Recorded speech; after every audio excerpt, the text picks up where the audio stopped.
Mon cher fils, Goumbala,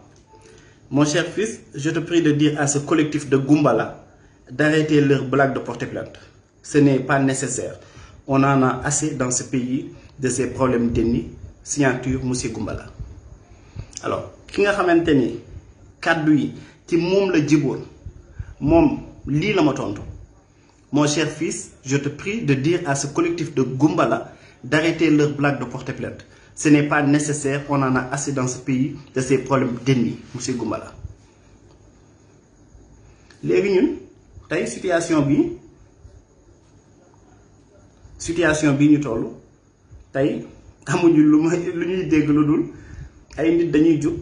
ni collectif ni dañ leen offenser dañu saga sen der dañu saga sen askan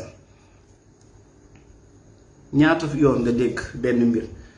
ana waa ñu sant Ndiaye sama Ndiaye xanaa moom war na mën a def collectif aussi dem attaquer ñi nga xamante ni ñoom ñoo koy wax Ndiaye di bi ak Ndiaye Dragon ak Ndiaye xawma la nag la ana bërki dem nditu Thiès yi ñuy tooñ di leen naan nditu Thiès parce que Idrissa Seck def na loo xamante ni lu deful la donc pourquoi tey à ma grande surprise ay nit jóg ne naan dañuy taxaw ci ay collectif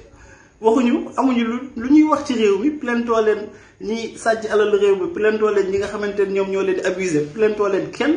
loolu Pape Makhtar mi nga xamante ne dafa toog wax xalaatam saagawul manquéwul de respect ngeen bëgg a jël ces propos réduire ko ci affaire ethnicisation ak ay affaire ethnie mais quand même très sincèrement bu ñu naree réduire ce pays à ça vraiment ñi ngi yàq réew mi parce que réew mi aussi dañ ci am responsabilité ñun ñëpp dañ ci am responsabilité te suñu responsabilité mooy ñu fexe ba suñu génération yi fi jóge mooy suñu ay papa ay suñu ay maam ñoom lu ñu préserver woon le vouloir vivre ensemble nation bi ñu doon wax ñoom nu ñu fexe woon ba préserver ñun amuñu droit def moins que ça te ces genres de démarche ci loolu la ñuy jëmee mooy dañu nar a dem ba léegi Pape Makhtar lu ko neex def bu paree ñu sant Diallo wëlbatiku ni dañ koy jàppale parce que Diallo la sant ñu sant Diouf wëlbatiku ni dañ koy jàppale parce que Diouf la sant sérieusement ce pays ne mérite pas ça war nañu mën a dem ci yeneen mbir yoo xamante ni moo ñu ëppal njëriñ fukki yoon mais pas ay mbir yoo xamante ni amuluñu benn njëriñ te amul bopp amul genn ñu doogay rejoindre live bi dam leen di juste rappeler que sànq dafa am ku ma contacté présenté wu comme doomu Goumbala ñu waxtaan mu ni propos yi ma tenir Ndoumbelane bi passé ni Goumbala mooy transhumant da ko choqué man que effectivement bu nekkee noonu nga ko déggee de dafay choquant mais kàddu yi demewul noonu ma ni ko phrase doo jël benn bout de phrase da ngay commencer wala raisonnement doo jël benn bout de phrase da ngay commencer ci commencement bi boo commencé ci commencement bi mën nga terminer tirer sa conclusion ni ko kàddu gi mi ngi commencé ci li ma ni Goumbala mii toog donc j'ai bien singularisé waxuma ak ñu sant Goumbala waxuma ak ñu sant beneen sant ki toog ci plateau bi ma jàkkaarloon moom di waxtaan ak moom ni ko Goumbala et pourquoi Goumbala parce que plateau télé bu la neexee nga def ko mais man damay éviter di woowee nit ki par son prénom. Les gens me disent bon Mamadou Goumbala man leen non parce que aussi du sax ay affaire de professionnalisme man ci boppam maa bëggul nga ñëw ci plateau bi ma lay naan nijaay ma lay naan tonton wala ma lay naan un tel ou un tel damay préférer woowee la sa tur mais tey li ngay def mënul engagé ñu sant li nga sant yépp lu par exemple Macky Sall di def ñu tuddee ko dynastie Faye Sall est-ce que dafa engagé ñu sant Sall ak Faye donc pourquoi ñu bëgg jël mbir yi di ko jagleel benn famille alors que man li ma wax c'est très clair Goumbala mii kay du Goumbala yépp vidéo bee ngi nii ma demande à ce que ñu ne ci plateau yépp ñu ànd ak man ñu rendre hommage un homme vraiment méritant parce que tey Goumbala mii dafa mérité Goumbala mii dafa mérité tey ñu Goumbala mi dafa mérité tey ñu rendre ko hommage donc vraiment loolu laa bëggoon leeral sénégalais yi parce que am na ñu may message aussi di ma naan propos yi da leen choqué ma ni leen d'accord je comprends que parfois nit ñi du ñuy déglu ak li nga xamante ni moom mooy bon du ñu dégg daal du ñu dégg parce que xam nga rek Sénégal moom mooy loolu nit ñi parfois dañuy dégg lii répéter le contraire ba après dañuy joxe benn sens ces propos par souci de ma ni sax ay apporter ay éclaircissement mais juste que wax ak sénégalais ak ñi nga xamante ni gumba la nañu sant di ay sénégalais à part entière wax leen ni que man rien dans ma démarche n'a été et ne saurait nekk ci ay logique gu saaga ay askan saaga ay nit loolu moom musul doon sama démarche te du mus a doon sama démarche li ma doon wax benn personne la engagé te personne bu mu engagé gisoo leen ko mu xuloog man ci plateau bi gisoo leen ko mu mere ma ci plateau parce que man ak moom sekk nañ lu raw loolu la preuve ba mu ko envoyé message bi moom sax il était étonné ba nii message bi moo tontu gi nii message bi moo tontu def ci signature am mi ngi nii daf ma ni carrément mon cher fils je te prie de dire à ce collectif de Goumbala d'arrêter leur blague de porter plainte. Je te prie de dire à ce collectif de Goumbala d'arrêter leur blague de porter plainte. Ce n'est pas nécessaire. On en a assez dans ce pays de ces problèmes d'ennemis, de signature M. Goumbala. Donc, c'est ce que je partager avec vous. Parce que aussi, dëkk bi am na ay mbir yoo xamante ni ñu ngi fi xew te responsabilité ku nekk la mu teel a jël ay matuwaayam fexe ba li nga xamante ni ñëpp a ngi koy gis di ko njort ñu bëgg ñu fa yóbbu ci ay affaire de xeet ak waaso ñu bañ fa dugg tey c'est pas parce que Pape Makhtar dafa mal comporté wu que lu muy def dafay engager toute la communauté yu mu bokkal mi communauté ñu mu bokkal affaire religion ñu mu bokkal sant ñu mu bokkal lu mu mën ci doon lu muy def moom la engagé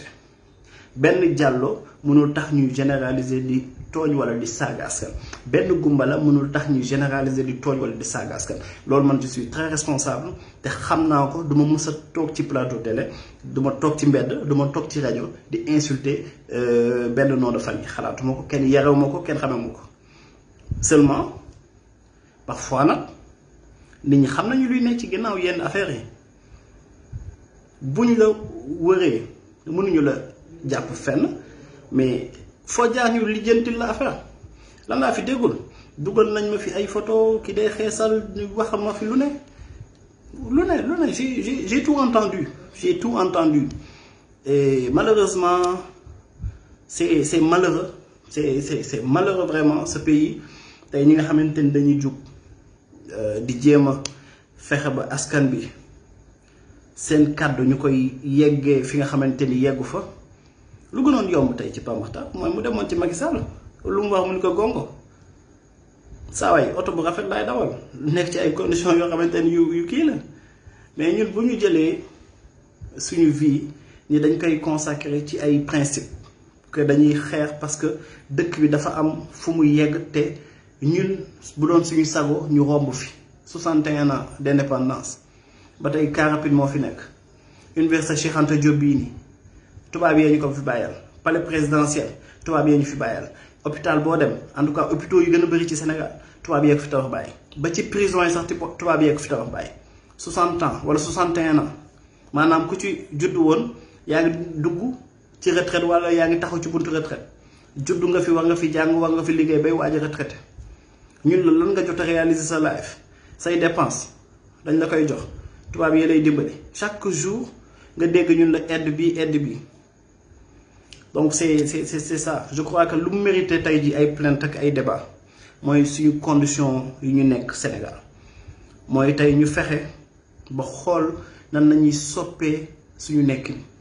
nan nañuy fexe ba aussi ñi nga xamante ni ay homme politique nañu ñu ñuy respecté nan nañuy respecté nan mooy ñun ndaw ñi ñu jéem a fexe ba xoolaat suñu bopp jox ma kenn leçon sikk du ma ni maa ko ëpp nit ñi mais bëri naa sikk damay def très sincèrement bëri naa sikk mais je crois que tey l'essentiel mooy ñëpp ñi nga xamante ni ay sénégalais nañu dañuy jug mi nga tudd Karim Xurum Xax nga tudd Guy Marius Sagna nga tudd Assane Diouf nga tudd keneen ak keneen da ngay jug di xeex pour askan bi au moins jéem laa soutenir ni la waaw góor waaye pas ñuy wër bëtiku di la attaquer ay attaques yoo xamante ni di la waxal lu ne dañ koy dégg lu ne nee naa leen comme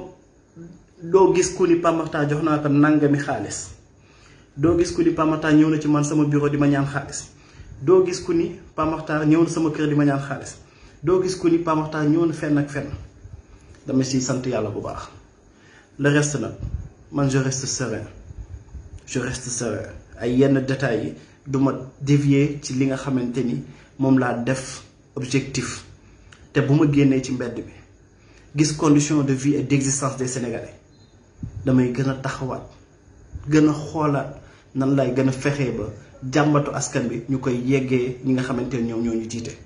mais yenn détails yi duma ci dugg. famille Goumbala naan ak képp ku sant Goumbala ku yaakaar ni man dam la tooñ wala nga jàpp ni man dam la tooñ maa ngi lay jéggalu di la firndeel ni man musuma tooñ samay kàddu musul doon kàddu tooñ ki ma jàkkaar lool ci débat bi lay waxal ni ko Goumbala mii toog mérité na ñu rendre ko hommage. am na benn terme boo xamante ni dama koy dégg ci politique terme boobu wax nañ koo soppi tuddee ko Goumbala bu ma njëkkee woon ni Goumbala terme boobu dañ ko koy tuddee ku transhumé Goumbala nañ ko tuddee Goumbala booba ama tooñ mais ku commencé ci kàddoom ci Goumbala mii toog boo bëggee jël kàddu googu nga ni danga ko généraliser alors que kii dafa singulariser ses propos c'est parce que peut-être beneen motivation moom moo la yëgti mais man nag li ma wax léegi rek je reste serein et damay demander à ce que jeunesse bi ñu gën a taxaw gën a farlu gën a xool lan mooy suñu intérêt ñu taxaw ci. dëkk bi metti na ndaw yi liggéeyuñu tey boo gisee ay xale yoo xamante ni marchandises yu ñuy jaay passé wu 3000 francs nga gis ay jeunes yuy jaay ay socc boo xoolee valeur bi yëpp lu muy jaay passé wu 3000 francs kooku war na ci ndékki war na ci añ war na ci reer war na ci fay fu muy dëkk war na ci fay courant war na ci jàppale ay njabootam te benn socc lay jaay 15 francs kenn ki di jaay picc fukki dërëm kenn ki di jaay café fukki dërëm ñooñu tey bu ñu amoon lu leen gënal duñ def loolu te ñooñu tey bu ñu amoon lu leen gënal tamit duñ taxaw ci tali bi loolu mooy le vrai débat nañu dugg ci débat yooyu xool nan nañuy fexe ba ñoŋal suñu économie. Sénégal du dëkk bu pauvre du am 720 kilomètres de côte du am soleil en permanence dëkk bu pauvre du am président bi dawal oto boo xamante ni 1 milliard de francs CFA lay jar dëkk bu pauvre du am ministre ak ñi nga xamante ni ay privilégié nañu ay directeurs généraux yoo xamante ni dañ leen jox 2 voitures de fonction wala oto boo xamante ni 80 millions lay jar wala voire 50 millions dëkk bu pauvre du am tous ces privilèges wala duñ jël privilèges yooyu yëpp di ko jagleel ay nit. dëkk bi kay dañuy jël suñu richesse yi jox ko benn oligarchie ñun nag ñu ni dañuy fexe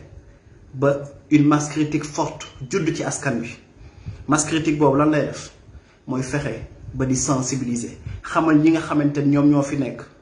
xamal ñi nga xamante ni ñoom ñoo ñuy diriger que ñun ñoo leen dénk dañuy suñu ay mbindaan na du saaga aussi wolof la mooy koo xamante ni dafay ñëw sa employé la nga koy wax defal ma lii defal ma te effectivement noonu la demee président bi ñun ñoo ko jël nattal ko budget ni ko am jox ko li nga xamante ni moom nañu yaakaar ci moom ni ko ñun li ñu digoon loolu nañuy séntu ci yow nga respecté ko mooy émergence nañu digoon mooy yoonu yokkute nañu digoon mais dëkk bi boobu ba tey lan moo fi yokku chômage da yokku na xam naa ci dara mettit da yokku na tey faju problème la damay waxtaan ak ay nit ñuy nekk ci ay centre de santé ñu lay naan gants yi ñu liggéey sax duñ ko am ba ki demee maa ngi waxtaan ak sama benn xarit mi ngi nekk Ndiobo 42 degrés aucune motivation population duñ la comprendre te au même moment am na fii ñu nekk fii ci ville gënuñu ñu judd gënuñu ñu ndey gënuñu ñu bàyyi ñu def leen ay envoyés spéciaux ñuy wër di taxawaalu ñu jox leen 4x4 jox leen essence jox leen ay millions yu dul jeex au même moment ñu am ñu tuddee seen bopp ay député ñu jox leen 1000 litres carburant doyul ñu tegal leen ci 250 hectares 250 mètres carrés askan bi nga xamante ni nga war a toog di ko jàppale di jël kàddu askan bi di ko yeggi assemblée nationale le lieu du débat démocratique nga nekk fa di jouir ci say privilèges essence bi waxatuñ ko waxatuñu 1,3 million mais ñu tegal la ci 250 mètres carrés boo xamante ni terrain la buñ la mettre à ta disposition. nga gis fii demal Médina demal Colobane demal Fass man dama ko dund nit ñi dañuy dund dans la promiscuité papa day tëdd yaay day tëdd doom day tëdd au même moment ñu jël suñuy alal jël suñuy richesse di ko jox benn système ñu ni duñ ko fi waxee loolu nag mënu am fenn ci àdduna. damay def lu ma neex